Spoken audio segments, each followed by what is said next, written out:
So one of the topics that I'm most passionate about is a concept I call the 3P framework. And this is a strategic framework that enables you to step back from the day-to-day work you're doing in your business, your nonprofit, whatever your organization is, and think carefully about the mission and direction of your enterprise, and really get your team focused and consistent on what they're doing. And the 3P framework has three aspects to it, obviously. The first is purpose.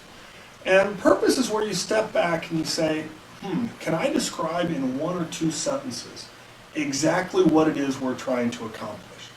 So to pick an example, I do some work with a company called Sonos, and they will tell you that their mission is to put all the world's music in every room in your house. And that one single sentence mobilizes the entire team. And they use that sentence to make sure people are focused on the right things, to make sure they're centered in their strategy. So the 3P framework begins with purpose. The second aspect of the framework is principles. And here you're really asking, how is it that we're going to do what we want to accomplish? What are the operating principles? What are the operating means? What's the culture of our organization? What are we going to use as sort of the guardrails for making sure that the right things are happening?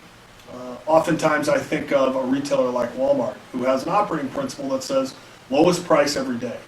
And that's not just something they do at a store, that's something they live every day in their work life and in what they do with their customers. And the final aspect of this framework is priorities. And the real challenge here is getting people to focus on the operational initiatives that must get done. And I have a rule for both principles and for priorities that you should only get 5 of these.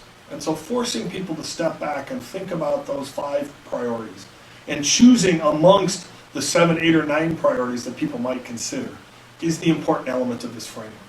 When you wrap all that together, you have a strategic framework, a way in 3 pages to write down what your company is about, how you're going to operate, and what initiatives you think are important. That's how you mobilize a team, that's how you drive strategy, and that's how you can lead to success in really complex situations.